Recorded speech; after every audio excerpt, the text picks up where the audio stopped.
Gary Payton and the Seattle Supersonics. Tyler Lockett from the Seattle Seahawks. DK Metcalf. John and Sue with the Favreau. This is Nate Burleson. You're watching NorbCam. NorbCam. You're watching NorbCam.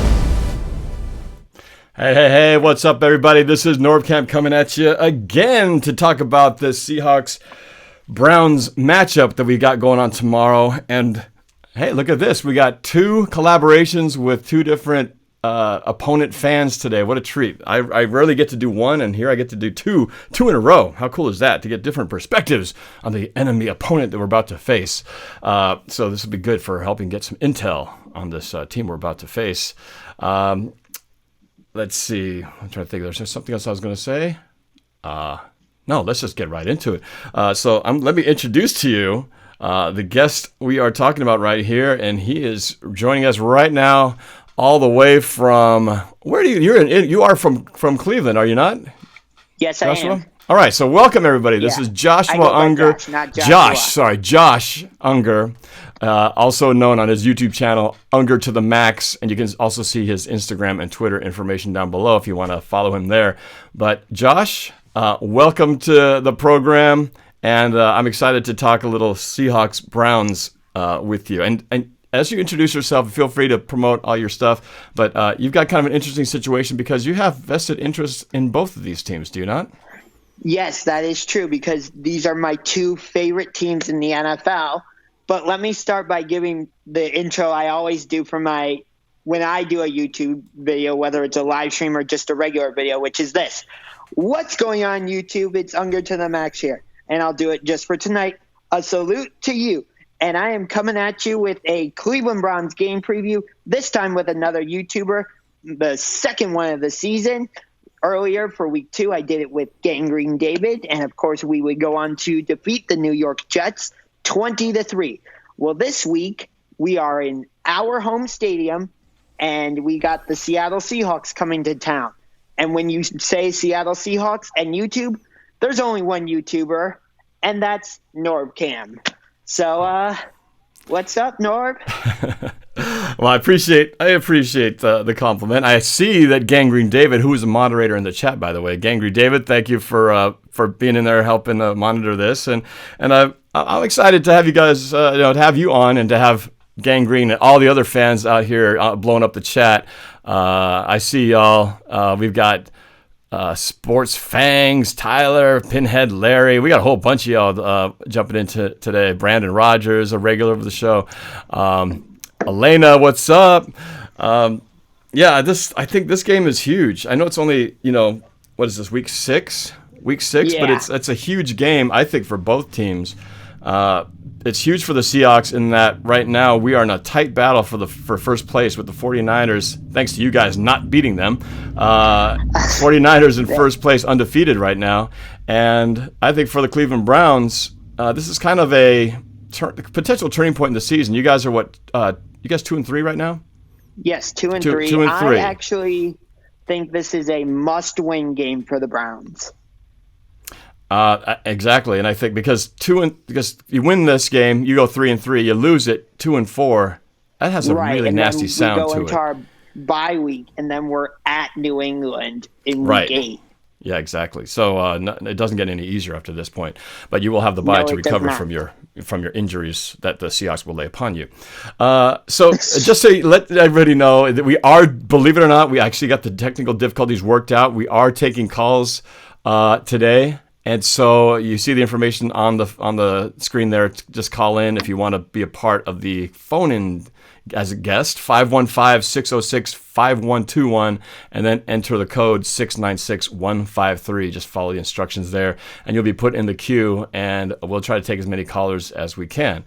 And we haven't done it in a while, so I'm looking forward to hearing your questions, comments that you might have for me or for Josh as we discuss this game coming up here. So first, before we jump into the matchup between my Hawks and your Browns,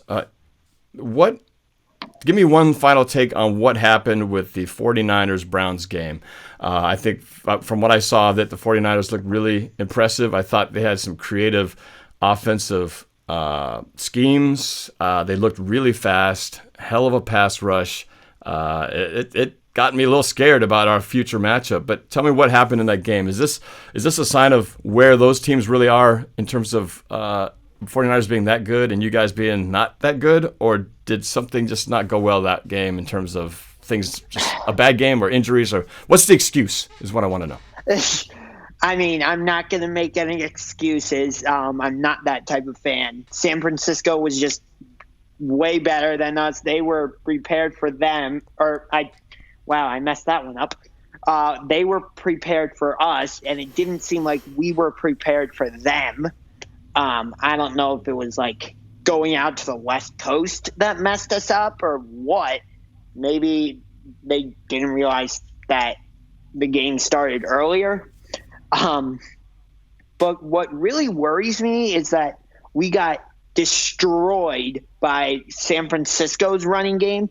And now we have to face, I would argue, a much more difficult running game with you guys, because not only do you have Chris Carson, but you also have Rashad Penny, although he's questionable for this game. And we have to deal with the running ability of Russell Wilson. And he doesn't just run to extend plays and throw it down the field, although he's really good at that. But he will run to, gain yards. And what I really like about Wilson, actually, and hopefully Baker Mayfield learns this one day, is if you take off and run, you need to slide, which I think Russell probably learned that from his days as a baseball player with the Yankees.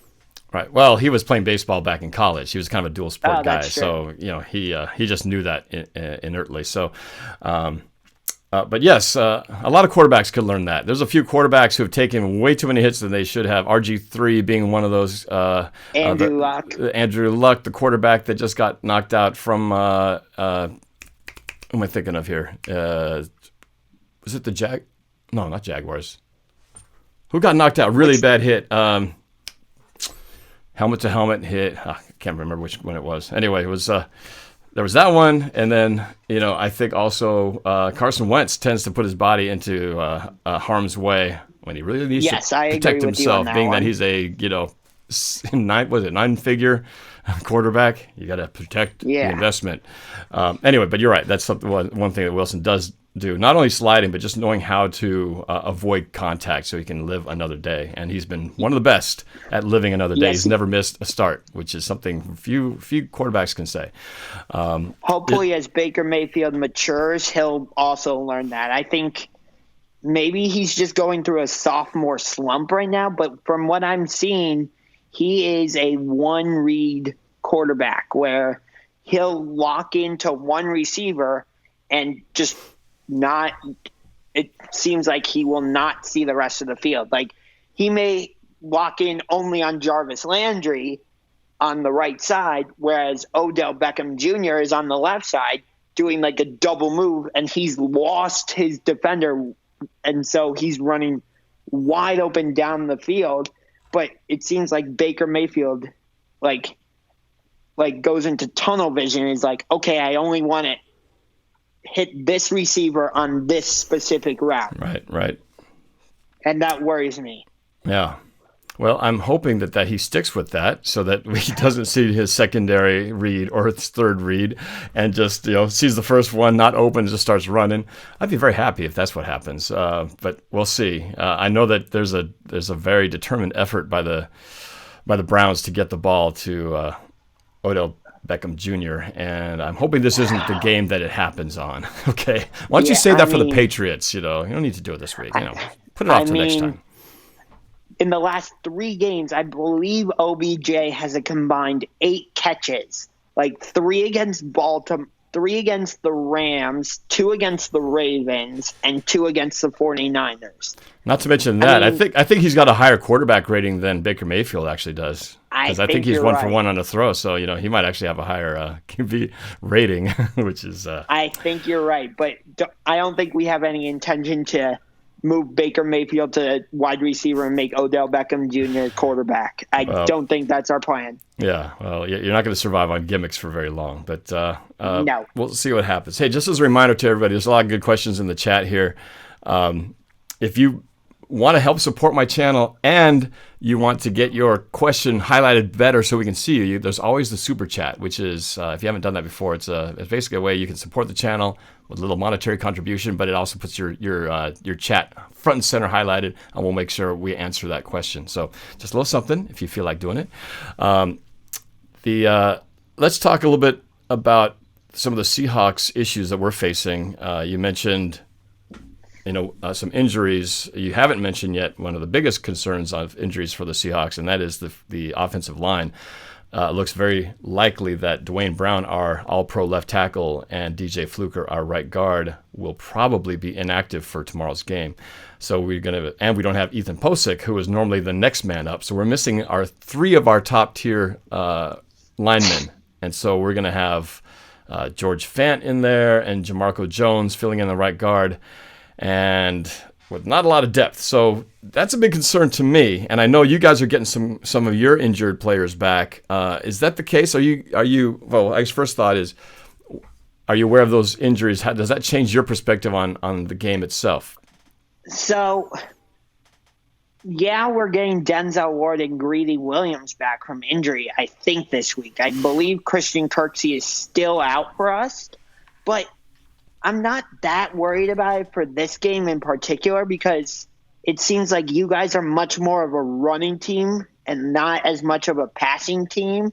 So our run defense is definitely going to be tested, but I don't see, not that you guys don't have a passing game, but when I think of the Seahawks, especially this season, I don't think of a passing team. I think of you guys more as a run team that will sprinkle in some passes. Mm-hmm.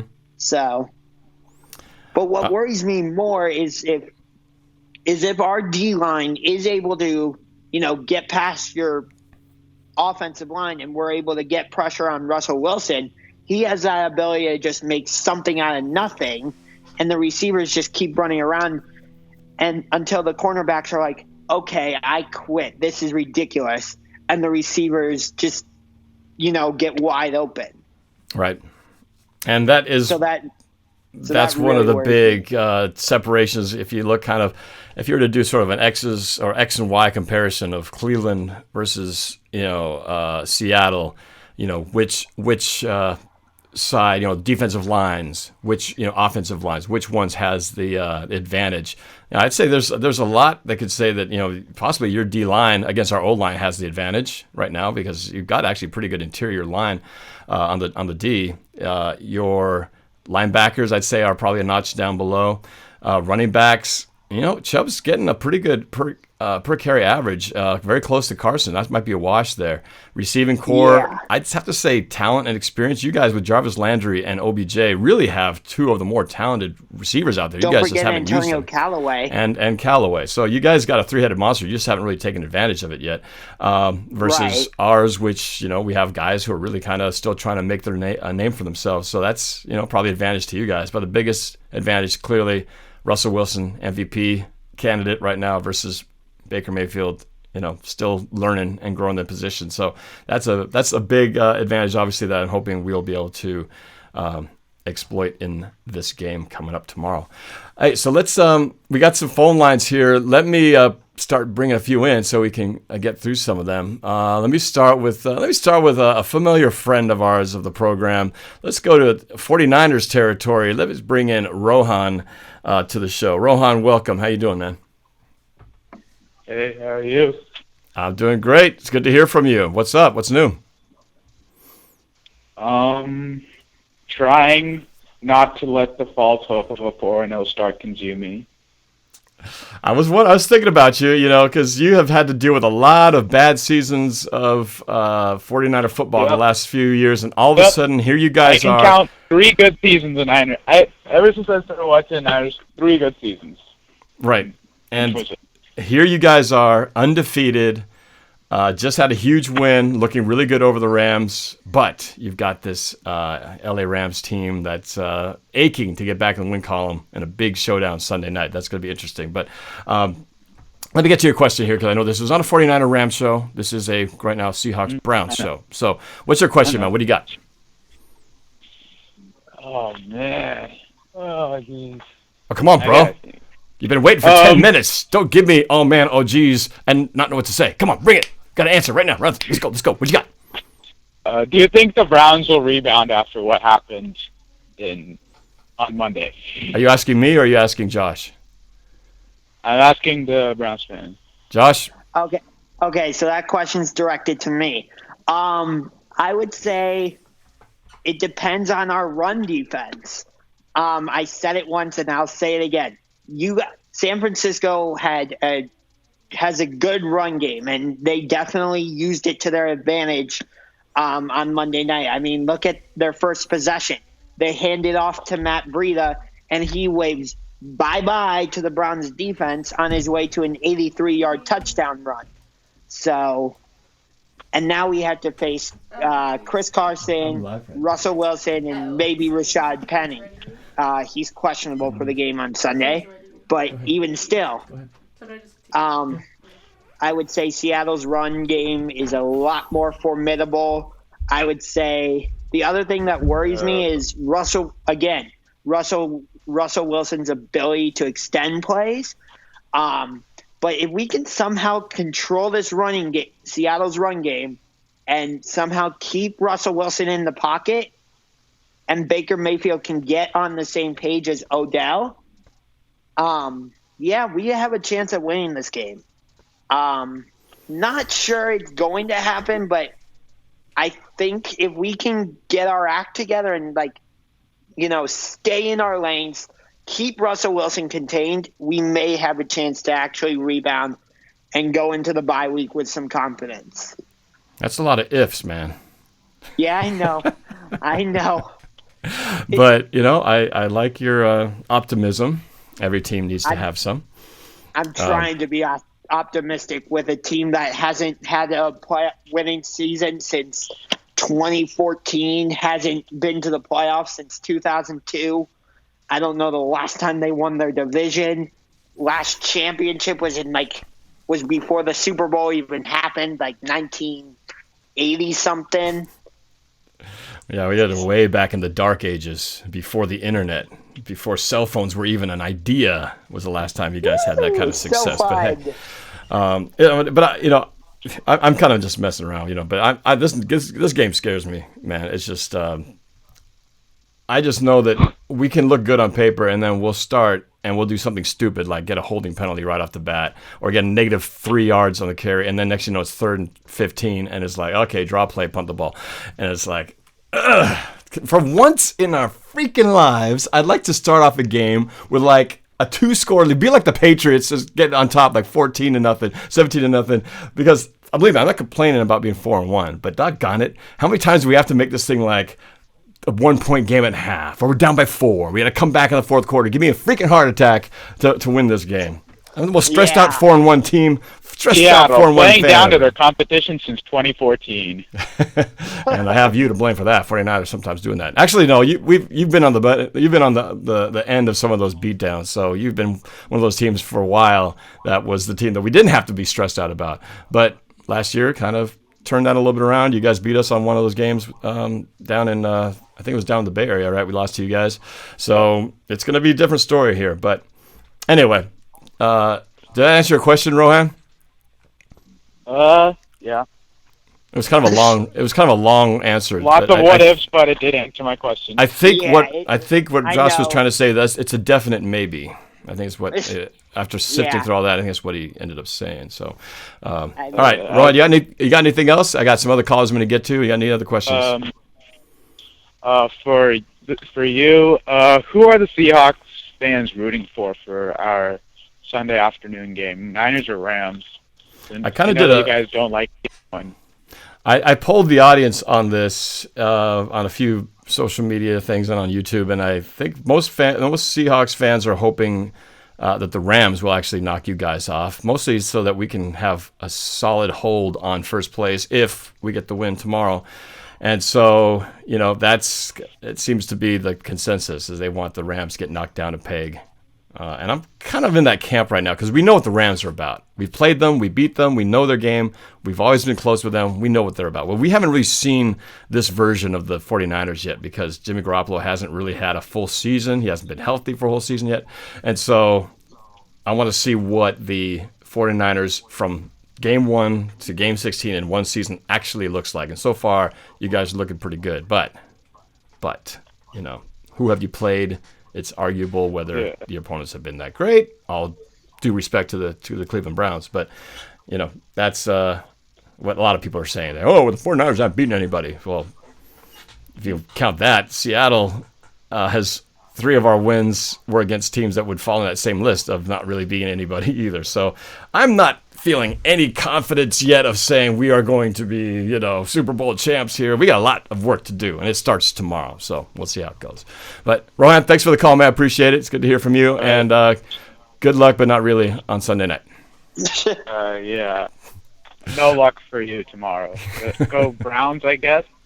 Wow, that's quite the change going from rooting against us to say, "Yay, go Browns!" All right. Yeah. All right. I'm going to leave your line open, Rohan. I might try something different with all the callers, but I'm going to go to a different call. So I'm going to mute you. I might try something where I'm going to put everybody on at the same time and have like one big noisy party line. Let's see what that looks like. Anyway, talk to you later, Rohan. Don't go away. I'm going to keep you on hold, but I'm going to go to the next caller. Stand by. All right. Let's go to another call, shall we? Let's go just down the list. Let's go to Jennifer from the 610. Is this Jennifer? Hello? Wait a minute. You don't sound like Jennifer. I see Jennifer on my. Jennifer, no. You're like the deepest voice Jennifer I've ever heard. Okay, what's your name and where are you calling from? Sorry, it's a landline. My name is Samuel. I'm from Pennsylvania. Okay. Steelers country. All right. What you got? What's your question? So what you got? First, just want to say I've been a huge fan of you, and I love all your videos. Oh, thank you. Of course. So my question is, with both DJ Fluker and Dwayne Brown probably out, how is that going to impact Russell Wilson's game? And should I start him in my fantasy league or not? Oh, no, you're getting fantasy advice. I hate to be put on the spot where I'm actually accountable for something.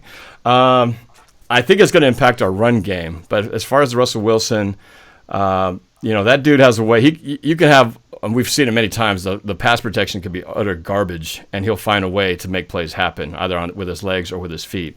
I still think Russell Wilson will have a good day. You know how Russell is. He's not going to throw the ball 40 times unless it's a really bad game. If in a good game, he's going to probably throw the ball about 25 times, and we'll have 50-50 balance, and he'll throw it for 25 for like 200-something yards, which is not impressive numbers-wise, but it's solid. He's going to have a high completion average. I think if our running game struggles, then he might throw it a few more times, get up maybe in the 30s, low 30s. But I still think he's going to have the high completion rate. If I had him, I'd start him. Yeah, I'm actually starting him in my league. Yeah, that's right. What? You have Russell in your league, Josh? Yes, I do, and I'm starting him. Okay, well, that's got to be weird. I don't play fantasy. A lot of people ask me if I play fantasy, and I don't have the time to because, even I was doing my broadcast, my daughter came in, what are we having for dinner? And I'm like, I'm doing a show, for crying out loud. Does ESPN anchors have their daughter come in the door in the back and say, Daddy, where's my dinner? But anyway, so I don't have time to play fantasy because if I did, I'd be like totally addicted, and then I'd be frustrated with everybody else in my life saying, I'm booing my fantasy lineup, get out of here. But that said, I don't know how you guys do it. How do you play fantasy? Have your like in your case, you've got the opposing quarterback on your team, so you want him to do well. Come here. There's my other daughter. Say hi, Vanessa. Hi. This is my youngest daughter, Vanessa, who just scared almost something out of me. Do you need something, okay. baby? Yeah, we're eating right now. Yeah, go ahead. And Cobra Kai. No, you gotta wait till I'm out there. How long will it take? I don't know, maybe another half hour. Okay. Just eat. Have some vegetables. Okay. Kids. This. We've been watching the Cobra Kai series on YouTube. And they're like, they want to watch it, but I want to watch it too. So I'm like, you're not watching that show without me. All right. You're going to wait. Okay, anyway, back to our regularly scheduled program. My God, live TV. Okay. Now I forgot what I was saying. Oh, I was saying, so to have your quarterback on your fantasy team be the quarterback of your opposing team. So you have to root for him to do well because you probably have money and other stuff on the line. But then you want your own team to do well. So that's got to be weird. How do you do that? Well, first off, I don't play in leagues with money because I choose not to gamble or anything like that. What fun is that? No, go ahead. I'm just kidding. I'm just kidding. I know, but I find it more fun to just do it with nothing on the line, just to have bragging rights. But it is weird that I have Russell Wilson starting, so I'm like, Russell, I want you to do well, but I want the opponent to beat you. It's like, wait, what? That's like having your cake and have your cake and eating it. No, it's like not having your cake and not eating it. I don't know. I can't even put the two things in my brain. I'm like one guy. I have one team, and I root for that team, and I root for all the teams that will help my one team. That's how people are like, who's your second favorite team? It's like, I don't have a second favorite team. I don't know how you can have a second favorite team. I have one team, and everybody else, if they can help me, they're my favorite team that week. That's pretty much it. And the Saints, for some reason, I have a soft spot for the Saints. I don't like them. Obviously, I was rooting against them. I guess they're just the least annoying team to me is the Saints for some reason. I like Drew Brees, and there's cool a couple city. teams that I'm like, sorry, but I will never root for you. And I guess those teams would be New England because I think they are cheaters and get away with it, but that's neither here nor there. Shots fired! Shots fired! Well, go ahead. You play them in another week and a half, or 2 weeks, so you better watch what you say there. Can piss somebody off. You're gonna stir up the hornet's nest. But I also hate the Dallas Cowboys because they're like, oh, we're America's team. Shut up. When was the last time you did something in the playoffs, Dallas? Well, they beat us last year. Yeah. Which sucked. They shouldn't have done that. But that was because you I know, because brick wall, head, offensive coordinator, run game. Oh, I was going to say because Janikowski got injured. Oh, that too. That didn't help.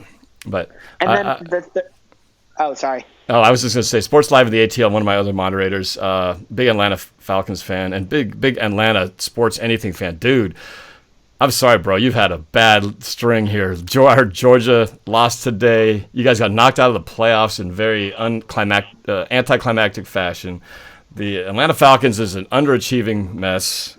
I'm sorry, dude. I think you really are cursed. You might be the most cursed sports city out there. I feel for you. Yeah, just remain cursed until we play you. Or while we play you, and then after that, you guys can go do better after that. But just throwing that out there as a little favor. When we played the Falcons last season... Oh, you're on hold. I'll get you on the line. Okay. All right. But go ahead, Josh. I got a lot of lines to get to. I'm taking way too long on every call here. It's like we'll be here for like 5 hours if I go at this rate. But go ahead, Josh. Two things. Number one, the third team that I will never root for is... I'm only going to say this team names once. The Washington Redskins, because I just absolutely despise that name and logo. Even though I'm not Native American, I still find it to be, racist, stereotypical, discriminatory, those type of words. And the other thing is that I actually did a call-in with Sports Live in the ATL when the Browns played the Falcons last year. And on that note, when I have done a video like this with other YouTubers, the Browns have only lost once, and that was week 17 when the Browns played the Ravens, and I did a video with Ingraven Vids and a couple other Ravens fans. So the odds are in my favor. And also when I did this in week 2 with Gangrene David, of course that was on the road, but the Browns won that game. So yeah, but it was the Jets. Yes, but I'm just saying in general. Just kidding. I'm just saying in general, like when I've done this with other YouTubers, the Browns have only lost one time. Right. Okay. So maybe you should be a little bit worried about that. I don't know. I love on that topic, so Jennifer, not Jennifer, I'm going to put you on hold here. I might bring you back on Sorry, here, but I'm going to get some other callers, but you can hang on if you want, or it's up to you. On that note, I was going to say I love sports fans' superstitions. Because here's Josh saying that because he did a collaboration with a YouTuber of another team and they only lost once, that could impact the players who are paid millions of dollars to play the game, and by somehow the universe took that information and funnels it into Russell Wilson's head, knowing Josh Unger only lost one time. So Russell Wilson throws the ball, and instead of completing the pass to DK Metcalf, he throws an interception because Josh Unger won when he did a YouTube collaboration. I love that. It's like, I've done the same thing too, though. Like, doggone it, I didn't wear my hat today. That's why we lost. Like, Yeah. that's so silly when there's only like several million people who are doing the same thing. That one thing you did changed the game. How silly Yeah, I are had we? a superstitious shirt last year, but I tried wearing it a couple times. It didn't work. So I'm like, what the heck? What happened? All right, I'm going to bring Gangrene. We talked about Gangrene David. So speaking of the devil, let's bring him in all the way from New York City. Gangrene David, what's up? What's up, Wow. man? So I had my first swim meet today of the season. I saw the picture. I saw your picture on Instagram, man. You look good. I saw your picture In on Facebook. a and- totally hetero kind of way. You look good. But, Yeah, Oh, I saw thanks. your picture Thanks, on man. Facebook, Instagram, and Snapchat. Well, thanks, guys. Then I went to the Jets Legends event, and then I come home, shot as I am after a long day, and I see the video that I've been looking forward to. My God, I've been waiting to see this for a long time. I mean, Josh, what are your thoughts on collabing with this awesome freaking legend? I mean, wow. I told him before I came on, it's like, Norb, the video I saw with you and Norb when the Seahawks and Jets played each other, you both are like the two guys who really inspired me to become a YouTuber. At first it was Norb, and then David, you came in a little bit later. Not to take any credit away from you. But to have done a video with you earlier in the season for week 2, and now to be doing a video with Norb, it's like a dream come true for me. I'm honestly, if I'm gonna be honest, I'm a little bit starstruck. I have to say this though. If doing a video with me is a dream come true, dude, you gotta raise the bar a little bit. I'll serious this though. I appreciate you guys. I know you said that I inspired you for you guys to do your channels, and I think that's really awesome because I mean, who knew this would happen? Look at the trifecta. The three of us are here talking right now with hundreds of thousands. Okay, maybe just hundreds or maybe tens of people watching right now, but witnessing this greatness all together at once. How great is this YouTube world that we live in to have this kind of opportunity from a guy from Cleveland with me here in the Seattle area and over in New York City, sharing this lovely conversation experience with the rest of the world. It's awesome. I mean, David and I have become like friends now. Like he called me the other day, and we were on the phone for what, almost an hour? Yeah, I think it was around an hour. It was around an hour. We talked some football. We just talked a lot. We just talked a lot about each other. So I mean, yeah. Norb, I told you this before, Norb. I mean, I knew it was a smart choice for you to have this kid on. I mean, you can't find another kid like him anywhere around. Oh, he's great. I love his passion. He's awesome. David in Atlanta, Sports Live in the ATL, mentioned the fact that I said the word threesome and is like, OMG, LOL. Come on now. Come on. Let's keep this family friendly here. Let's keep this PG, people. My gosh, where's your mind at? I know you just got beat and everything, but come on. Get your mind out of it. No, it's like people who are new to this channel are going, who the hell are these guys? So they're used to patting each other on the back. I came here to talk about listen to some Seahawks-Browns conversations. These guys are like anyway. I hope you guys are enjoying the show. But before the viewership is like dropping like this. No, go ahead. Before we do actually talk some football, first off, Norb, what we need to do is you got to get Squidward in a Rivals video, if you know what I mean. Oh, Oh, it's going to happen. And, Chrysostom and Squidward together, oh, my God, that's going to be like the greatest pairing duo of all time. Should we tease the audience with a little bit of what that might sound like? Oh, so you want the Squidward impression. So everyone... I want to hear Squidward right now! Do it! Do it! Hey, Do it, David! Come on, bring it! I can do Stitch if you guys want me to add that. Shut up! I want to hear Squidward! Squidward! Go! Oh, I'm waiting! Let me give him Squidward. My face is getting tired. Hurry up!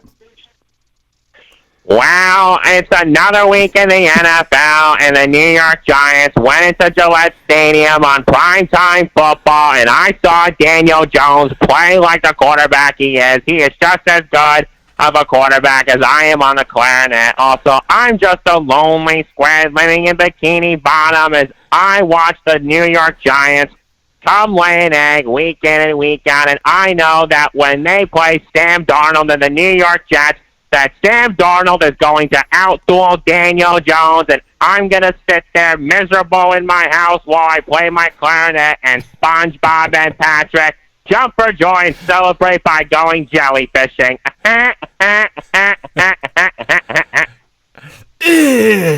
was freaking weird, dude. I love it. I love weird stuff, you know what I mean? Anyway, there you go. People are really like going, what the heck is going on here? But anyway. We got Squidward, we got your character, and now we've got Stitch. What the hell? Oh, we're like this show's totally gone off the rails here, but who cares, This call's going right there. Let's talk some football. Anyway, is there actually some football in this call? Oh my God. Come on, David. Yeah, let's talk some football. So, going into this game now, this is a test for the Seahawks. Now, traveling to, I won't say the East Coast, but they're going into a game where it's an Eastern time game, basically, and it's a game on the road, and they're going up against the Cleveland Browns team with pretty much just a lot to prove at this point. So, what are you guys thinking in regards to how big of a test this is for you guys, where, Norb, your team is traveling on the road, and Josh, you guys are coming off a bad loss on primetime, and now you got to make a statement at home in front of your fans. Right. So first off, the crazy thing is we are 0-2 at home. Week 1 we got absolutely blown out by the Tennessee Titans, 43-13. Losing by 30 is not a good first impression for your home fans. And then, of course, after the game, we had Delaney Walker going, they are who we thought they were. I don't remember the Arizona Cardinals coach who made that quote famous. And then, of course, he's like, let's go ahead and crown them, pretty much taking a shot at us. And we should have beat the Rams in week 3. Absolutely. We should have won that game. If it hadn't been for bad play calling, like on the 4th down, it's 4th and 9. I'm fine with going for it, but why are you running a draw play? Like, try putting it in the hands of, like, Odell Beckham Jr. or Jarvis Landry. That's why I call right there. What? That's something Adam Gase would do. Yeah, that's a good question. Freddie Kitchens, first year head coaching, right? Isn't this his first year? Yes, this is his first year coaching, and so far, it's not looking so good. Questionable. I think we should have kept Freddie Kitchens as offensive coordinator and kept Greg Williams as head coach because we seem to be playing well under him. Not sure what would have happened with defensive coordinator, though. Yeah. Yeah, absolutely. Yeah, that's definitely something to look out for right there. And I think going into a game where you got 2 stellar run games. I mean, Nick Chubb is a pretty great power back inside runner. Chris Carson's kind of the same way. I mean, do you see this being a very highly touted offensive game? Oh, I don't know if you're asking him or me, but I don't. I have this. I'm sticking with my prediction of 21-20, which I made way back in the beginning of the season on my 2019 music prediction video, and I'm going to stick with that. I think it's going to be a defensive type of game. It's going to be sloppy. Both teams trying to run the ball, and I think both defenses are going to it's going to be back and forth, field position type of battle. I just don't see this thing getting up into the 30s, So I feel low scoring, just black and blue type of game. We'll see if that's the case, but that's kind of what I'm thinking at this point. What are you thinking, Josh? Say the same thing. Even though I'm a Browns fan, I'm not gonna just say, "Oh, the Browns are gonna win." Even though I'm a Browns fan, like I'm a realistic fan, and coming off, being shredded by San Francisco's run game doesn't give me,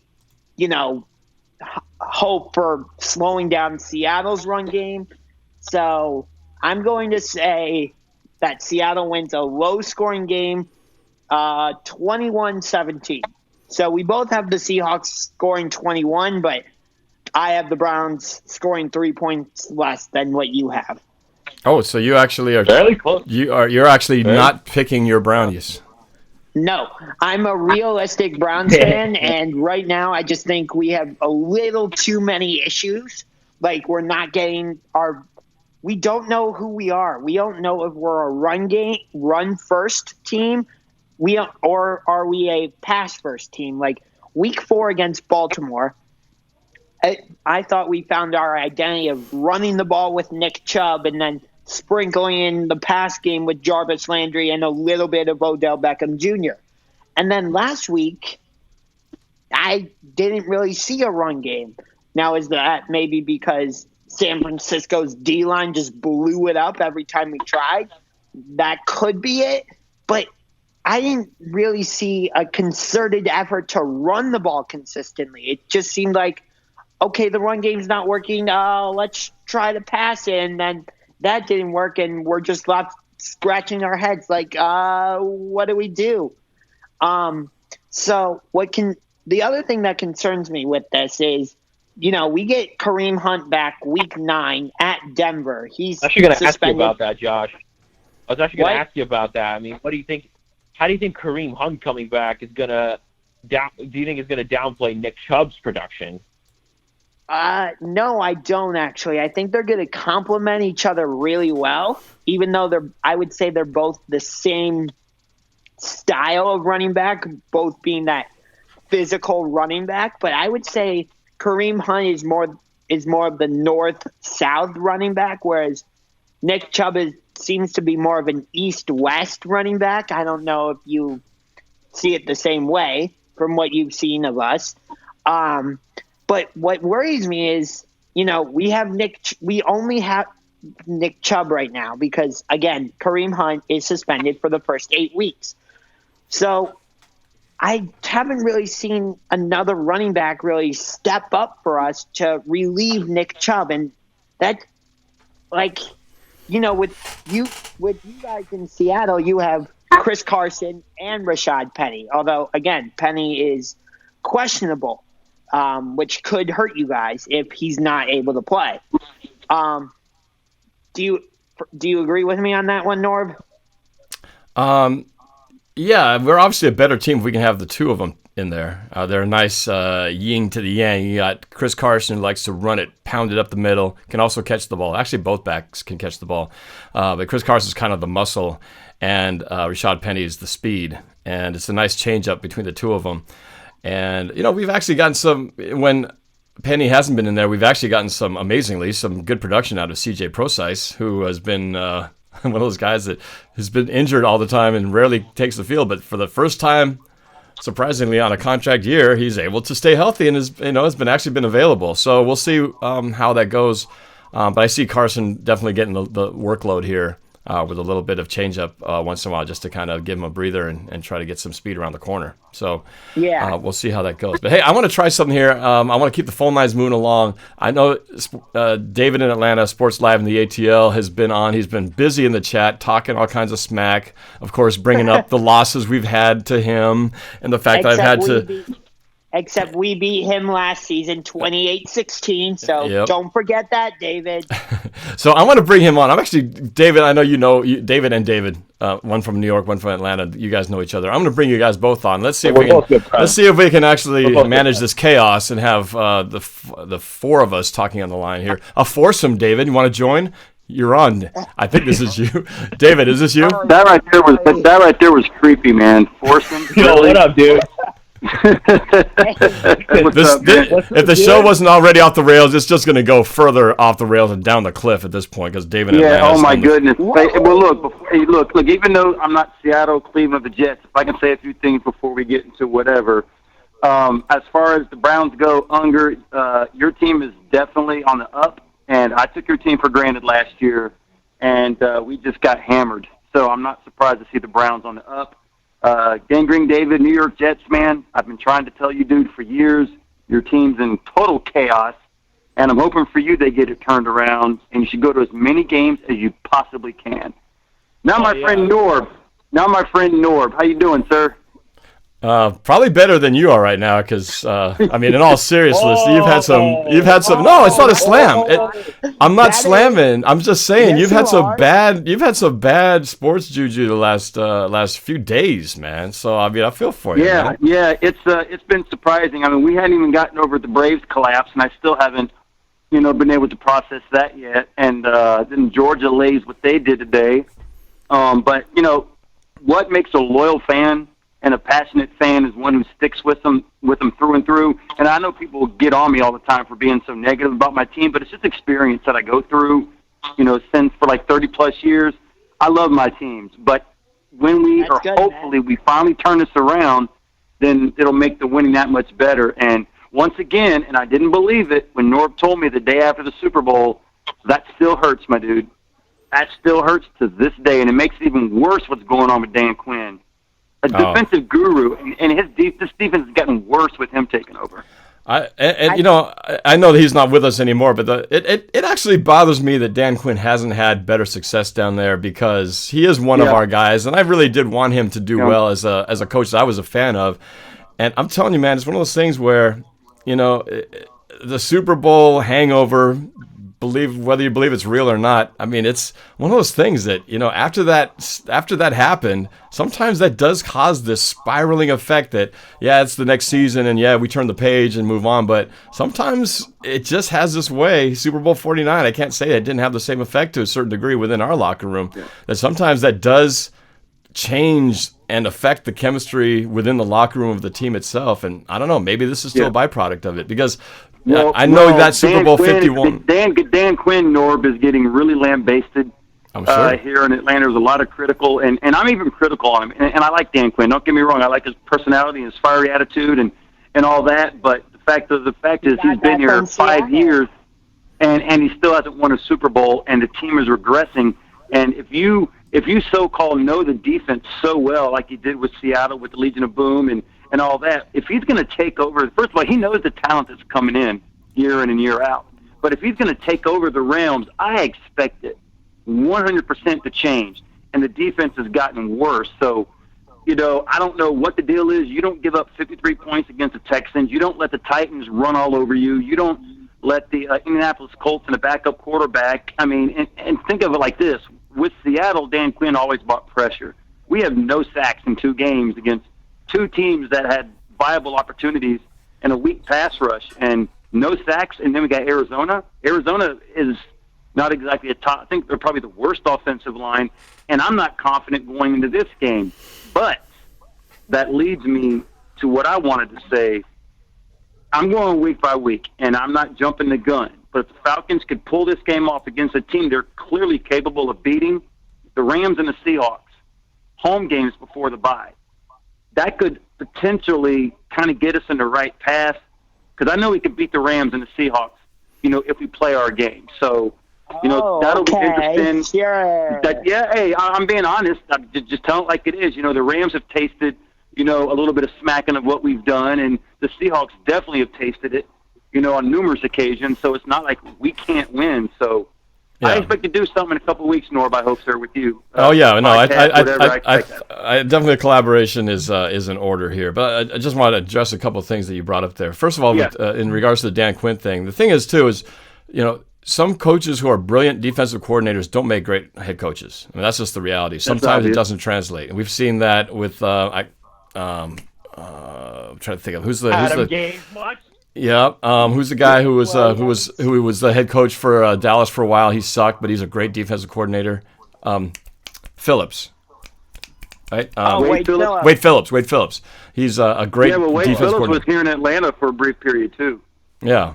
Anyway, so I'm just saying sometimes it just doesn't work out when they take that next step. Some guys are great at it. Sometimes they just go back to being what they do best. And maybe he's more of a defensive coordinator only and not the head coach. I don't know. I'm just kind of throwing that out there. But you can throw that out there. I'm sorry to interrupt, Unger, but you can throw that out there. But he's gotten worse.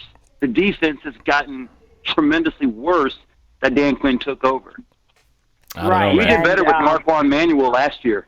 Yeah, it's puzzling, man. Your team is puzzling because you guys have such great talent and just not really feel like they're maximizing the tools that you guys have. So that's but hard to understand. But I still feel like we have a huge opportunity. Again, not jumping the gun, but Arizona's a beatable team if we can get our act together. And then 2 home games, the Rams and Seattle. I mean, that could be something that could really turn our season. Because I would love to be able to play Seattle trying to get to 500, because then it maybe could rejuvenate things a little bit. Yeah, that's possible. And I one last thing. I know you guys are trying to get a word in there, but the every team. That's why I don't take this Cleveland team lightly at all, because they got smacked down by the 49ers. But it's all about the matchups. It's all about the matchups. You can have one team that gets their butt kicked one week, and they play against you, and maybe it's just the matchup. It might just be the way that this one defensive line matches up against your O-line or your receivers against that secondary. They might be great against one team and horrible against another. It all just depends on how they're matching up, and of course, injuries play a big part of that. So, I don't think any team except for the Dolphins and maybe the Jets are pretty much can be formidable at any point. And maybe Washington. And maybe Washington. Yeah, a few exceptions to that. Sorry, David. But some teams, you never know. They can be dangerous any given Sunday. So Well, I actually say, to be quite frank with you, and I know Unger, if you want to say something, go ahead, man. I'm sorry to interrupt you, but Seattle and Cleveland, I don't think that it's going to be as a gimme game as Seattle fans might think. Seattle should be concerned because it's exactly the Seattle somewhat had sort of the same kind of team that we have. Offensive capabilities, what I thought was a pretty good defense. And going to that Cleveland game last year, I really thought it was a win. And Cleveland's a very physical team. And, they obviously could put up more points than what we think, that they're up and down and inconsistent. But beating Seattle would not be out of the total realm of possibility. I mean, it wouldn't surprise me to see that, because the Seahawks, first of all, couldn't handle business against New Orleans. Thank you, Norb. I do appreciate that letdown, sir. Hey, the Saints, that's no letdown. The Saints are actually a good team. Teddy Bridgewater, undefeated since he's come in. I mean, I don't think you got to look past that. That's just a good team. Home. Norb, y'all were at home. Dude, we gave up a punt return for a touchdown, and Carson put the ball on the ground and took it back to the house. 2 plays is the reason why we lost that game. I'm just saying. We dominated those guys. To win that game. I was so disappointed in Seattle, man. It was 2 freaking plays why we lost that game. I'm just telling you. We didn't get beat. We beat ourselves. I'm just saying. That sounds just like what happened with us in the Rams. If it hadn't been for a couple plays, we would have beaten the Rams.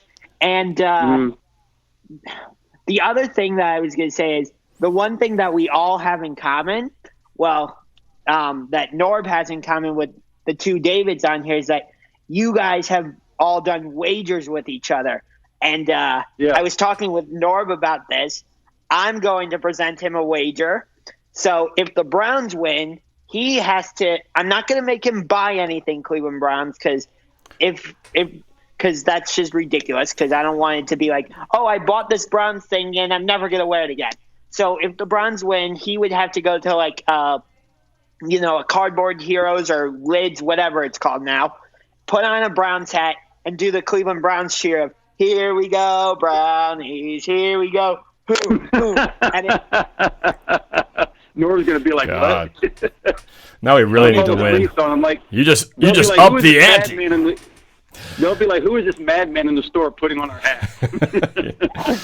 Well, I don't. And then if the Seahawks win, then I have to put on Seattle Seahawks gear, and I have to do the Seattle Seahawks cheer of Seahawks.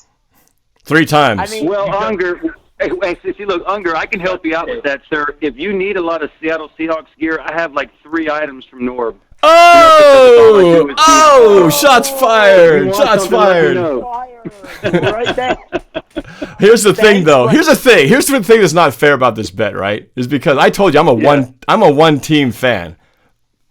Josh, and I don't know if you actually said at the beginning. I don't think you really clearly stated your thing. You said that the Cleveland Browns is your favorite team, and the Seahawks are your second favorite team. So it's not like you're really losing any skin in this. You're like, hey, it's like a win-win situation anyway. So, but you know what? I'm fine. I will go with the wager because bottom line is, we'll probably end up, it's going to end up being you doing the chant anyway. So, well, what I want exactly is I mean, I know Norb ours is a couple weeks down the road, but I want to see Cristostomo again, and I want to do something really good for this bet right here. So something good? You are and all your videos and all that, you can think of something.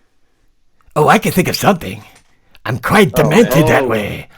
Oh yeah, baby. Yeah. What are you gonna do for me, though? What are you gonna do for me, David in Atlanta? Oh, are we doing a double wager right now? Is that what's happening? Wait. Well, you know what? We're getting ahead of ourselves. We're a little premature, pardon the pun. But let's save our little thing for when we do our collab. I'll let you think about what you're gonna do, and I'll think of what I can do. Cleveland, Seattle, Cleveland. For me, I do expect this probably to be a low-scoring game. I did pick Seattle to beat Cleveland.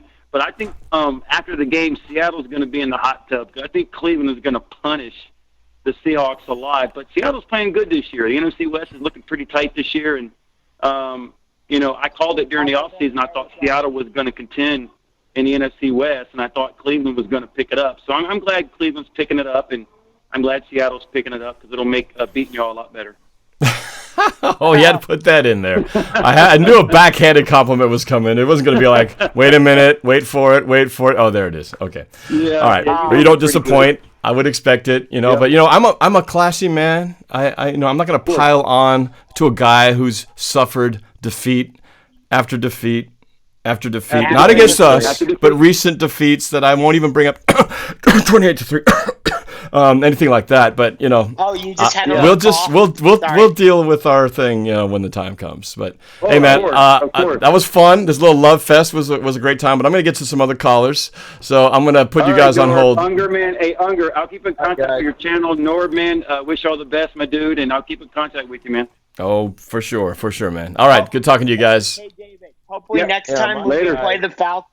Hopefully, next time when we play you guys in Atlanta, we can actually do a video collab. I know last season we only managed to do a video chat, but hopefully when we play you guys in Atlanta next, we're able to actually do like a face-to-face video like what I'm doing with Norb.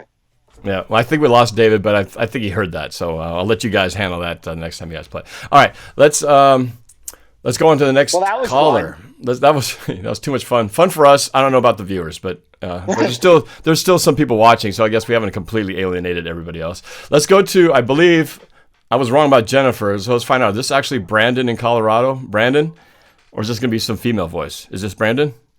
No, yeah, this is definitely Brandon. Oh, okay, Brandon. It's actually Brandon, and you actually sound like a Brandon. Brandon, what's up, man? Thanks for joining the show.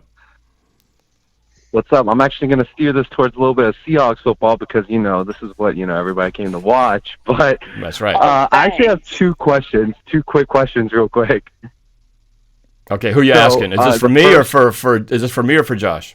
For you, Norb. This is a Seahawks question. Both of these. They're quick questions. Go ahead. So first question is that I don't know. I know you go to the game, so you see more than I do since I'm watching on the TV. But this irritates me so much. Every time at the end of the game, we saw it last week against the Rams. There was a 2-minute drill, and Jared Goff is just marching down the field because we were just playing. We're playing like prevent defense. We're giving them so much room to. Yeah, you know what I'm saying? Where it's like, and then they're like throwing little 10-yard passes, getting out of bounds. Before they know it, they're like 10 yards away from their line's field goal range.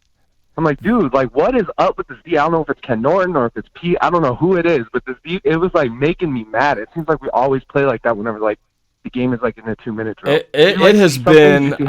I'm with you. It's been my pet peeve since the beginning of the season. Really, it's carried over from seasons past, but this season in particular, it seems like they've just been zone coverage, soft zone, with guys with a 5-yard, 10-yard cushion, and these guys are just, turn around, catch the ball, run for 5 to 8 yards. It's just one play after another.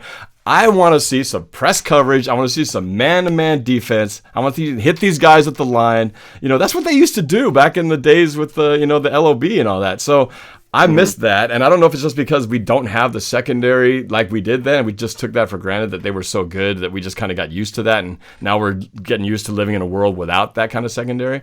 But I'd like to see that, and I don't know if it's a decision because they just don't have the faith that they can play that and not get beat, or if it's some other reason. I haven't heard it discussed yet, but that would be one I'd love to see change. And not every single play, but just once in a while, just, shake it up a little bit so they don't get that type of, it's the Tom Brady style offense, the Jared Goff. When they have time to just stand there and then throw at whatever receiver they want, those kill us every single time, and it's been happening way too much. So I don't know if Baker Mayfield is that kind of quarterback, but obviously we got our pass rush going. They won't have that kind of time, so we got to get one or the other.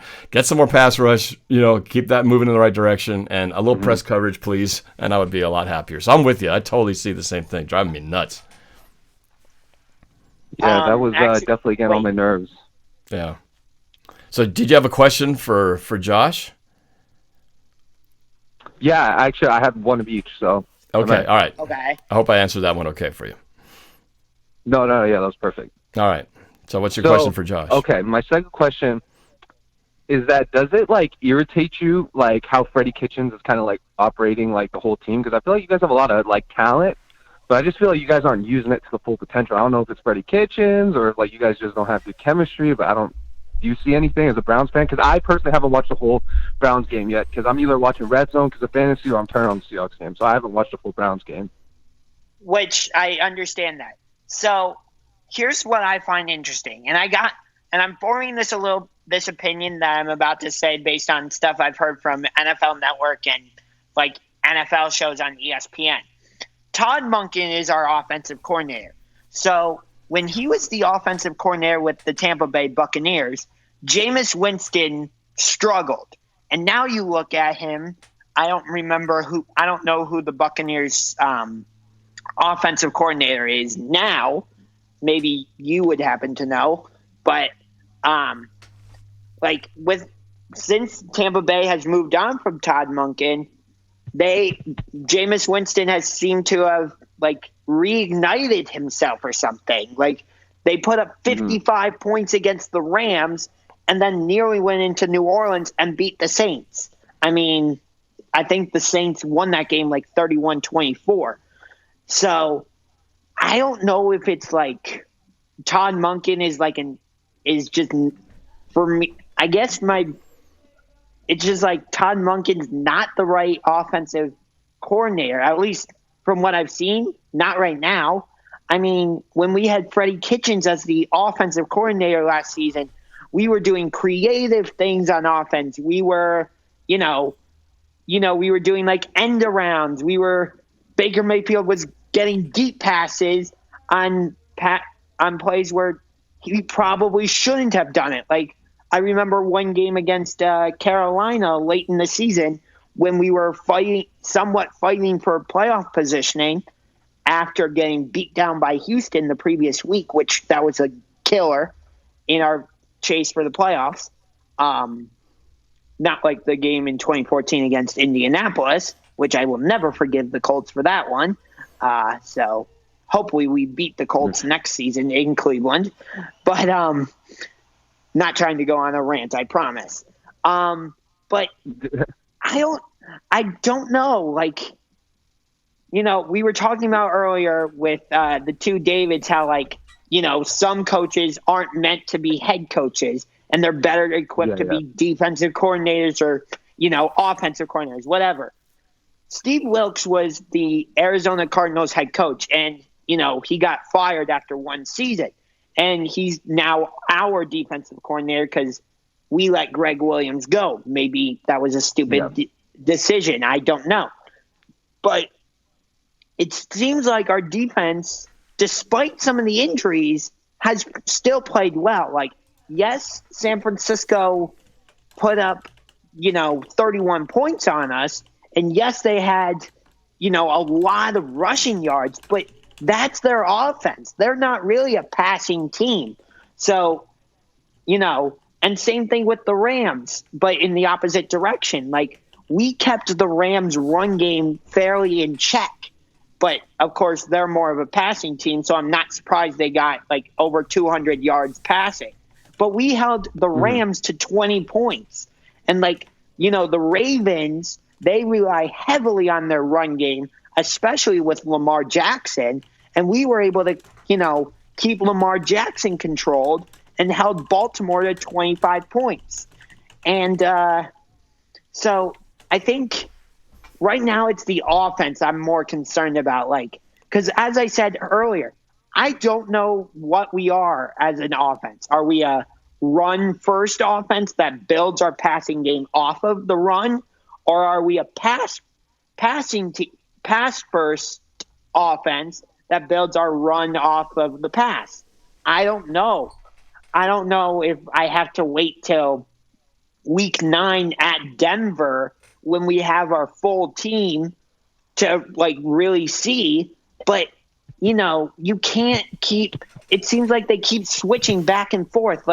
Week 3 against the Rams, it looked more like we were a passing team. And then week 4 at Baltimore, it looked like we were a running team. So I'm like, which are we? So you I don't feel know. like you guys just don't have your identity? You don't know, Freddie Kitchens doesn't know if you guys want to run the ball or pass the ball, that you guys are kind of confused? Yes, that long explanation is my way of saying yes, we are a confused offense. But I know it was a long explanation, but I wanted to give my reasoning for saying that yes, we are a confused offense. Yeah.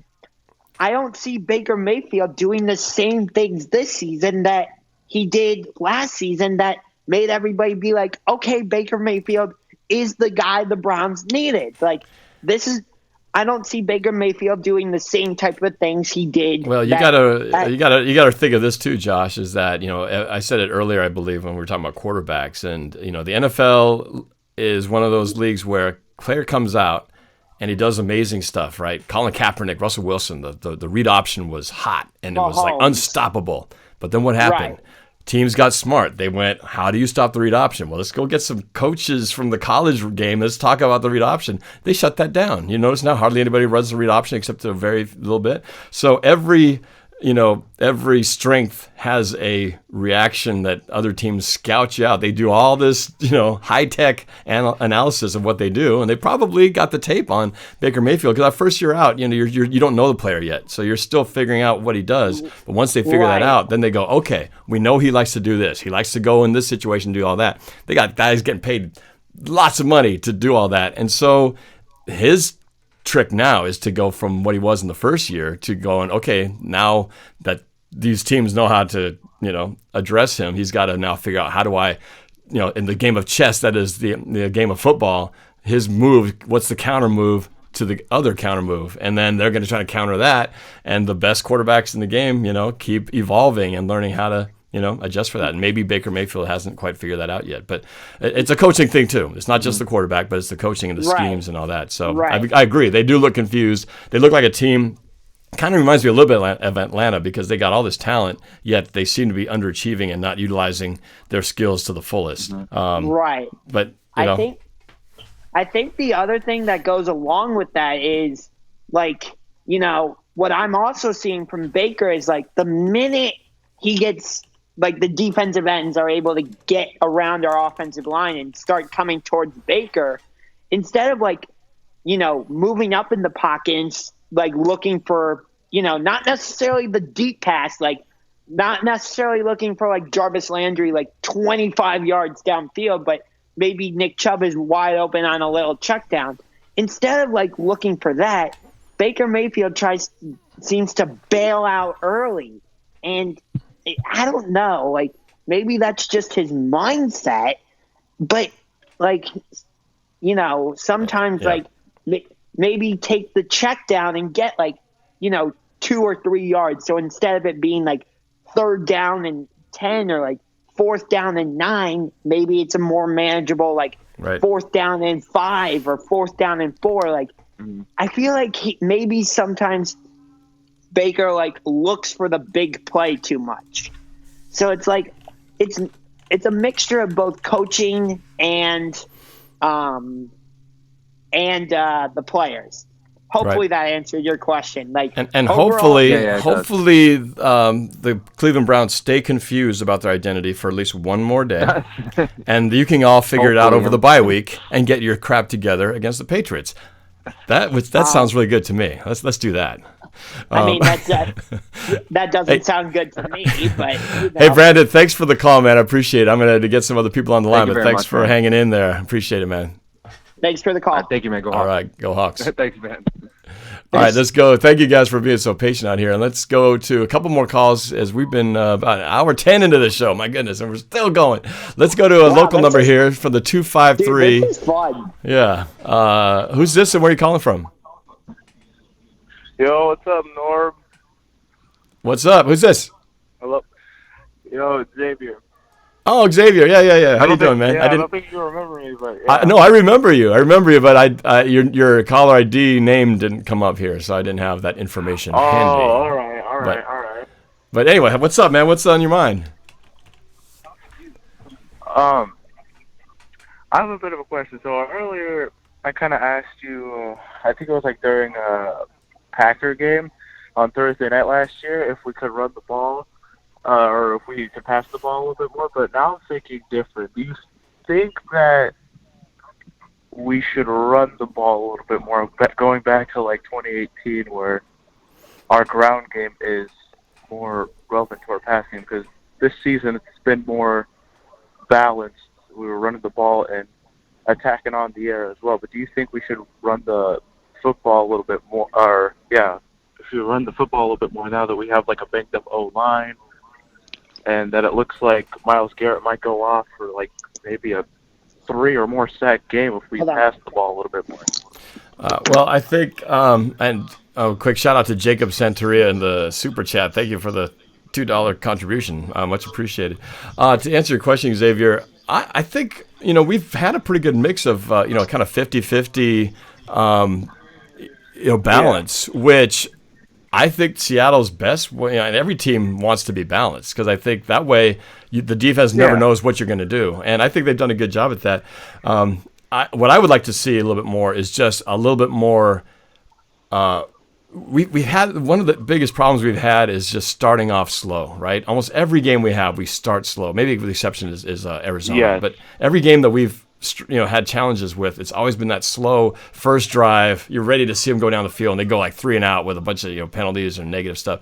And so I'd like to see Seattle come out and not force run the ball. I think they're going to want to establish the run, but I'd like to see a little 50-50 right off the bat. Maybe throw on first down or run it on first, throw it on second, but just not be so predictable, not give Cleveland this opportunity to just kind of stonewall us and put us into a 3rd and long situation. I'd like to see Russell get some opportunities earlier, not just the 3rd quarter and the 4th quarter, but even in the 1st quarter to start using his tools and act.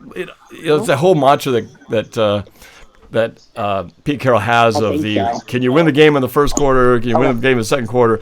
And he's so strong on that. Sometimes it feels like they wait till the 4th quarter to get going, And I wish they would, because I think you can win the game in the 1st quarter if you put 50 points on the board, right? So you can win the game. So I'd like to see them, get off to a hot start because the Seahawks, or at least at home, I think if they had a 4-point or more lead, they're like 56-0 or something, some crazy stat like that. So, a lead at the half is so huge for Seattle. So I would love to see them get points off the board, be aggressive, and not just be too much on just doing the run. So I guess I'm on the opposite way. I want to get a little more passing game established early.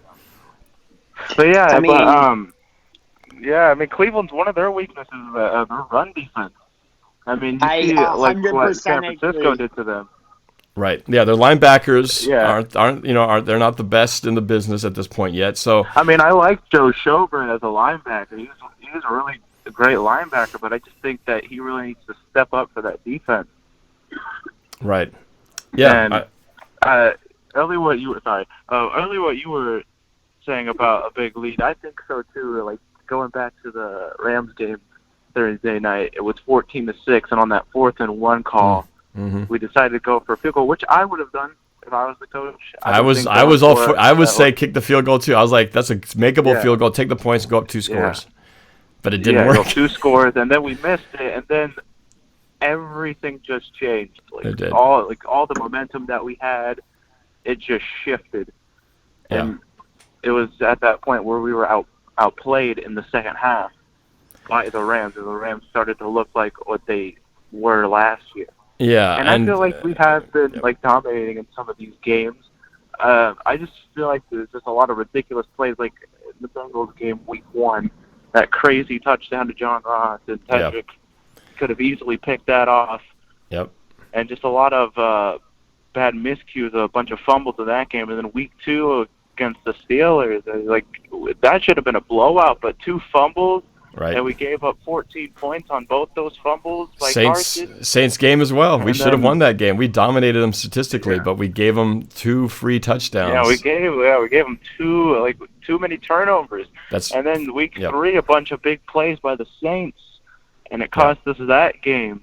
And Russell Wilson tried to do his best of what he can to try and come back and win that game, but then a lot of miscues in that game, and then we played really great week 4, and then just week 5 missed field goal, and just a lot of opportunities on that last drive for the field goal. We had a lot of opportunities to get an interception. I know Thompson had one, but on their drive for the field goal, we had a bunch of opportunities to get an interception. We couldn't. We gave a lot of stuff underneath. Yeah, balls bouncing off some hands there that could have ended the game right there. But I know, the Rams game, we are so lucky to have won that game. Let's be honest, right? Greg Zuerlein does not miss that field goal. He was perfect on the night, and he missed a very easy field goal. So close. And if we'd lost that game, imagine how miserable the last 10 days would have been had we lost that game. I mean, we'd have been thinking about all the things we messed up. 4th-and-1 shouldn't have gone for it. That play where Russell pitched the ball back, and what were they thinking? All these things would have come back to haunt us. It's nice when a victory can make you forget about all those things because you got the win, but we easily could have lost that and would have been really kicking ourselves kicking ourselves just thinking about all the plays we could have done, but that's kind of how it is, and I think with the Browns against the 49ers, that game where it was at 14-3 and you guys were driving at the goal line and threw the interception. I said that before. It's that changed the game entirely, made it 21-3 instead of 14-10, and you were this close, and that pretty much ended it. So it's that kind of thing where one play, one punt return for a touchdown, one interception, one fumble that leads to a touchdown. Those are momentum swings on a massive scale, and that could change an entire game. The Saints game was done in because of those 2 plays. That's a 14 points for the Saints, 28-point swing if you look at it in terms of what it could have meant. And so it's huge. So we're going to have to really protect the ball and all those things we got to do to make sure that we don't have back-breaking plays go the other way. So I'm sure the Browns will be thinking the same thing. Yeah. Yeah, and I don't think Bates is a bad quarterback. I mean, Monday had a 13.4 passer rating, 8 of 22 for 100 yards and 2 picks. I don't think he plays like that. I don't think that defines him. I think he's a really great quarterback, but I just think that like you guys were saying earlier, like bad playing calling and you're talking about coaching. Baker right now, correct? He's talking about Baker. Yeah. Okay, I think just making sure. Yeah, I think also too though that so again, 21-3. When you start getting that far behind, it changes your entire philosophy, right? You can't now go with a balanced attack because you got to throw the ball to get back into it. So that probably played a lot into why he had such a poor performance because they couldn't play the more balanced game they wanted to because they got in the hole quick. And so again, I don't think that game was representative of how good or bad that team really is. I think Cleveland's a much better team than that game showed because things just didn't go their way and they just fell into the hole so fast. So, right, but we can't take a mulligan on that game. It's like that's right. On the interception that you're referring to, that play that wasn't Baker Mayfield's fault. I think we tried to throw that to Callaway, if I remember correctly. Didn't it bounce off his hands? I think it bounced off his hands, didn't it? Yes, and I think that's I think that's a result of Callaway being suspended for the first 4 games of the season. Not being on the same page as Baker Mayfield. Like you saw in the last couple games of the season, when Baker was on the same page as Callaway and when he was on the same page as Landry, excuse me, he was lighting it up. But for some reason, it's like Baker can't get on the same page with his receivers. And again, I don't know if it's because of the play calling. I don't know if, something's I think changed. it's starting to go to like where he's relying on Odell Beckham Jr. a lot more than he's relying on Jarvis Landry and Antonio. Yeah. And Antonio Callaway's a great player. Last season, like even with Tyrod Taylor, he started to look like one of the NFL's like best phenoms. I think he's a really great player. Same with Landry, but I just think that Baker is starting to rely heavily on Odell Beckham, and you see Odell Beckham almost kind of looking better as like a better passer than Baker Mayfield at this point. Well, I think what he has. Yeah, I think they're trying to. Well, I think what he has to do, because OBJ is gonna get double coverage, whether it's like they bracket him, one guy up front, one guy behind. But what that means is this is going to open up for something else. So what he's got to do is look and see where's my other options. Again, I'm hoping he won't figure that out tomorrow. But later on when he plays the Patriots, let OBJ be the distraction, be the diversion, and then go to your other 2 targets. I mean, to me, it makes sense. Maybe it's just so simple when you're just sitting here like at they're home trying to talking use him about like Taysom Hill for the Saints. Just he's almost at like every position. Right. Yeah. But I think it's like I was saying earlier, it's like when Baker Mayfield locks in on one receiver, like, okay, on this play, I want to try and get to like receiver A, but receiver B, whether that's David Njoku when he's not injured, or Callaway or Jarvis Landry, like we were saying, like let's say Odell Beckham Jr. is getting, double coverage.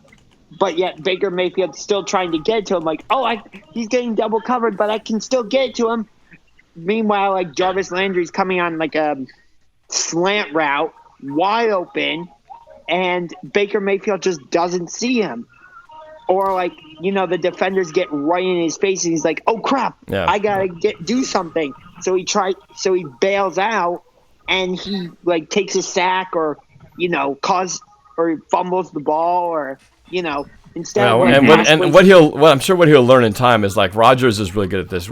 Russell's really good at this. Aaron Rodgers, when they escape the pocket, but don't look to run. They look to extend the play. They keep looking downfield, even as they're moving up to the line of scrimmage. They keep looking downfield to see who's out there. And I think Mayfield just sort of, once he escapes, he just has in his mind he's just going to run and forgets about these opportunities that are going to present themselves if he keeps his eyes down the field. So, again, hopefully he'll figure that out by after your bye. And tomorrow he completely screws up and throws some interceptions or gets sacked. I mean, so, that's my hope. This is a what's big interesting. Challenge. Oh, sorry. Go ahead, Xavier. This is just like a big challenge for Mayfield. I mean, he's been getting pressured. Our defensive line, that we added Clowney in free agency, we added Ziggy Ansah in free agency, and both of them combined have only gotten 2 sacks, and the sack that Ziggy Ansah had was like on the last play of the Cardinals game. Right. Clowney's sack was just more like you chased down Andy Dalton. Right. So I feel more concerned about about this game mainly because of our pass rush. Well, I know what you're saying. I think they have underachieved so far, and maybe they just haven't achieved to our expectations because our expectations have been off the roof. Get on the same page sooner or later. Yeah, and Pete Carroll has been very optimistic, saying it's going to get there. It's warming up. It's that we're going to see it. I believe that's true. They started behind the 8 ball because they both were injured, and when Clowney came in late, so you can't expect these guys to not having played at all during the offseason to suddenly just be in regular season form. So they did have some catching up to do. And so I think it will come together. The other part that's going to help that tremendously is when Jaron Reed comes back in week 6. I'd like to Jaron think. Reed, this is our last game without Jaron Reed. I can't wait till he returns back in week 7. That's definitely going to help boost our D line. I mean, we already have Puna Ford, who's been an amazing player since last year, and Clowney, Woods, Zicky Ansah, LJ Collier. They're trying to get him into the mix. Now this week, he's definitely going to be more of an impact this week. I think we just got to be patient. I think these things will come together. It's just sort of a slow boil, but eventually it's going to get there. And hey, again, Seattle in typical Seattle fashion, they start slow and finish strong, and I'd like to think that the pass rush will come that same way. So, hey, Xavier, thanks for the call, man. A lot of great points. We're getting up to our time here, and I want to get one more phone call in. So, thanks for calling, though, man. I appreciate it, and we'll do this again. So, look forward to the next one. Yeah, I'm looking forward to tomorrow, too. Yeah, let's get that win. Definitely going to be a good game. Interesting. Hopefully we get that win. It really would help us. It would help huge. So, all right. So, if I may, I just want to talk about some of the points you guys just brought up, if that's all right. So, first off, I don't like that we trade. I like that we got Olivier Vernon, which, that whole thing was one big trade, just divided into two parts. But I don't like that we traded Kevin Zeitler because he seemed to be a big part of our offensive line last season and why Baker Mayfield was able to have the success he was having. And now that Zeitler isn't there, I feel like our offensive line is struggling a little bit to hold back these defensive linemen and linebackers that maybe come on the blitz. So maybe that's part of the reason why. As of right now, I think the best D-line we've faced is the Rams because I'm not taking a shot saying San Francisco has a bad D-line or Seattle's D-line is terrible or something like that. I just feel like the Rams are a little bit more creative with bringing pressure. Now, that's not to say that Seattle and San Francisco don't have creative ways of bringing pressure. I don't know. I thought the 49ers brought a hell of a lot of pressure against you guys on Monday night. They definitely did. And Nick Bosa had every right to, do the flag waving impression because, Baker Mayfield did that after Oklahoma went into Ohio State and beat Ohio State. So Nick Bosa had every right to do that. I don't know what the whole deal was with the whole Richard Sherman Baker Mayfield handshake thing. Phantom story there, but whatever. But it's like our offensive line just hasn't been able to hold up to these good, strong defensive linemen. And you guys talked about how you have Jadeveon Clowney, you have Ansah. And, that just worries me. But by the same token, you were mentioning earlier, Norb, how your offensive line is, a little bit injured, not quite as good as. Really injured, yeah. Yeah, okay. So really injured. And, we have Myles Garrett who can bring pressure. We've got Ogunjobi. We've got Olivier Vernon, Sheldon Richardson. So we can't bring defensive pressure. But I do have one question for you. So we have Denzel Ward and Greedy Williams. Do you think we'll put Denzel Ward on DK Metcalf, or do you think the better matchup for us would be Denzel Ward against Tyler Lockett and put Greedy Williams on DK Metcalf? I confess I don't know those guys that well. How would you characterize their strengths as in coverage? Because let me put it this way: DK Metcalf, he's great, but he's still a rookie, so he's still figuring some things out. He's got great speed, as we saw against the Rams. He took the top off and did a post pattern and just blew past the secondary and scored a touchdown. But he's not still figuring out how to use his body and get in positions in those intermediate shorter routes, whereas I think Tyler Lockett, he's a much more dangerous, more Baldwin-esque in his ability to get open in the shorter type of routes. Right. Which is so I would put whoever your best deep threat corner would be on DK, and I would put the other one who's better at the shorter routes and probably tight coverage guy on him, because I think that would be the smarter move. Why am I saying this? I'm spewing out things to help my team not succeed, but I answered your question. So there you go. So, well, how would you put that?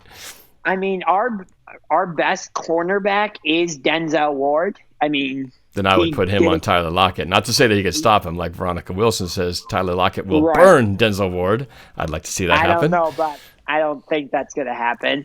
But the one way it could happen is, we've mentioned this a bunch of times, but when Russell Wilson runs, he's not running to.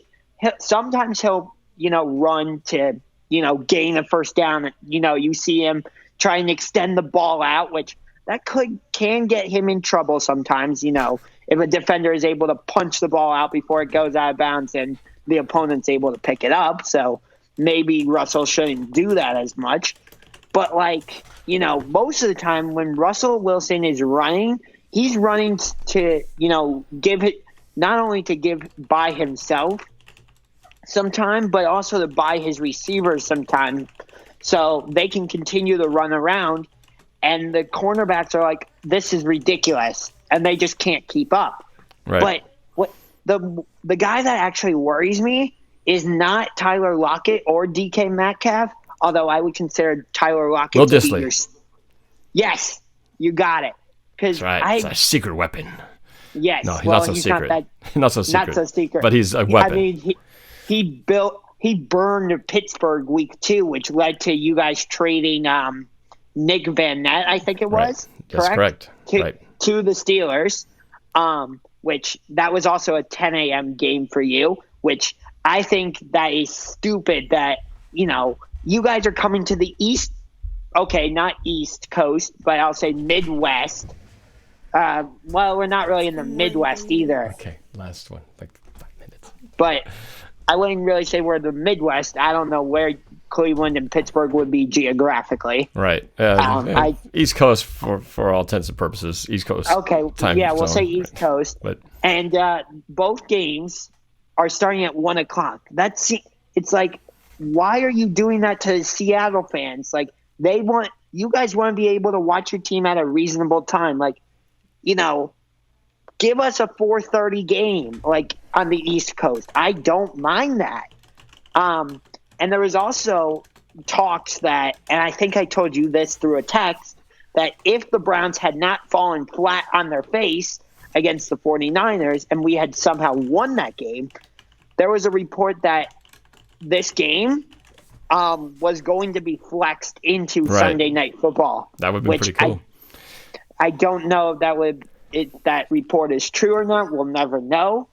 But I don't know that it's they got a pretty good Sunday night game already. I can't see that one getting knocked off. But no, I think the Sunday night game is Steelers Chargers. You're talking about yeah. No, you're talking about this. You're talking about this Sunday night. Yes. No. Yes, This Sunday night is Rams 49ers. Are you sure? I'm pretty sure. I swear that the NFL did not say they were flexing the game, so I think it's still Steelers Chargers. Well, anyway, we'll discuss that and figure it out. We're to the end here, and my daughters came in there to give me the 2-minute warning. So I'm gonna get one more call in here because they've been hanging on for 68 minutes and 48 seconds from the 509. Who is this, and where are you calling from? This is Tuna Cat. What's up? Oh, I say again. Tuna Cat, remember me? Tuna Cat. Oh, yeah, I remember that. Yeah. How you doing? You're over from the east side, right? East side of the state. Yeah, I'm on the east side of Washington State. Yeah, that's right. Sure. Thanks for hanging on for so long. What's on your mind, bro? Well, no, I was listening to all the conversation. I thought it was really good, I was kind of off and on. I was doing the dishes and whatnot, but I heard this thing about the kicker and us and the Rams missing the field goal by that much, But that's happened to us before. True. That's happened to us in 2012. I remind you to the Falcons game for the NFC. That's what I was saying. That was what I was saying at the end of the Rams game on Thursday night. I said this feels. You can see it on my video. I said this is like, oh my God, this is like the 2012 divisional game in Atlanta all over again. Because we had just taken the lead, and all of a sudden Atlanta goes down to field goal range in like 20 seconds or I don't know, some record quick pace and kicks the. Well, actually they did what they didn't do what they did last time. Remember they iced the kicker with a timeout and he missed it wide right? That's what I was saying. Pete Carroll iced the kicker when he shouldn't have. Yes. Pete Carroll shouldn't have iced the kicker because then the kicker would have missed. But then after he iced him, then the kicker readjusted and got that field goal. So I'm saying this luck goes both ways. True. And I'm saying that at the end of the day, a win's a win. It doesn't matter if you win by an inch or a mile. A win is a win. That's a Vin Diesel quote for you from Fast and Furious. We had a couple lucky kicks last season. Absolutely, but I'm kind of disappointed in the Browns this year. As a Seahawks fan, I was kind of looking at the Browns like this is going to be a situation where I really want to see you guys succeed and everything. I just want to know, why aren't you guys succeeding with all this talent on your roster? Is it specifically Freddie Kitchens? Because I think that guy is way in over his head. Can you address that for me, Browns fan? Yeah, I can try and address that. First off, I've said this quote before. I don't think I've said it on YouTube, but I'll say it for the first time now. Talent doesn't win games alone. We know that. Why have the Patriots won the Super Bowl 6 times? Not because they've had talent, but they do the fundamentals well. I would personally argue Tom Brady is not the GOAT. I would argue Drew Brees is the GOAT, but that's a different conversation. I'm just pointing that out there. But the Patriots do the fundamentals well. And, I'm just using the Patriots for example. But talent alone doesn't win you a championship. It's, the players on the field, it's the coaching, it's the GM going out and getting the right pieces for that team. It's, developing the right game plan. And as I've said, we're a confused team. One week it looks like, okay, we're a run-first team. The next week, nope, we're a pass-first team. I don't know who we are. And I don't think the Browns know who they are on offense. And hopefully we can figure that out tomorrow. I know, Norb, you're hoping that we don't and that we figure it out for New England and Denver and hopefully Buffalo. But, Well, I'm definitely hoping you guys can beat the Pats. At least get them in the negative, in the red a little bit. Because I'm tired of watching them beat crappy teams. If you guys can just step up for us, I'm just really surprised at the Browns. Because I was kind of on their bandwagon this year, just kind of watching them, and it's just I don't know why they want to placate OBJ when you guys should just run the ball. Yeah, and I agree with you. Everybody before the season was saying, oh, the Browns are going to go to the Super Bowl and the Browns are going to do this and the Browns are going to do that. And I'm like, okay, I'm a Browns fan. Don't get me wrong, but I'm a realistic Browns fan. Let's calm down. We haven't been to the playoffs since 2002. I don't know the last time that we won the division. I don't know if we ever have. Maybe we have. Like I said, I don't know. But that doesn't mean I'm not an informed Browns fan. So don't take that the wrong way. And we have never even won the Super Bowl, let alone played in it. So it's let's calm down. Calm down a little bit, Browns fans. Don't go out saying, oh, we're going to win the division. Don't go out saying oh, we're going to the AFC Championship game and we're going to beat the Patriots and go to the Super Bowl. Let's take it one game at a time. We just went from being the hunter to being the hunted. Yeah, they needed to slow their roll before the season started. The problem is they had all that hype and expectation beforehand. And I think part of that is, you learn how to lose. You guys have obviously learned how to deal with losing for a long time, but you also have to learn with being successful. I think you guys got a taste of success last year, and all of a sudden it's we're great now. And it's no, you step one step at a time. And I think it just kind of went from really being terrible to being pretty good. And then that pretty good just made your expectations think, oh, we're going to be awesome, ultimate team next year. I'm not like that. I'm a realistic fan. One game at a time. Okay, we had we got 7 wins or whatever last season. 7, 8, and 1. Our first successful. I would still say 7, 8, and 1, which I don't even know if that's possible. I think it is. If it hadn't been, we would have made the playoffs last season if it hadn't been for that silly tie against the Steelers. Oh, you guys had a lot of games you let slip through your fingers last year. You should have had a better record last year for sure. But we should. Well, maybe you should have started Baker Mayfield sooner too. Yeah. Yeah, I blame that one on Hugh Jackson. Well, your coaching situation was a big mess last year, so I mean, I think you're glad you got out of that. Yeah. Although the jury's not out yet on Freddie Kitchens either yet, so that's still yet to be determined. But yeah, I think that's the thing too, is you're learning how to win, learning how to lose, but you also have to know you can get all this great talent, but you may not know how to use it. You know, I think sometimes you get so tempted. Well, we got this really awesome 300 horsepower engine over here, or this, and so we got to use that.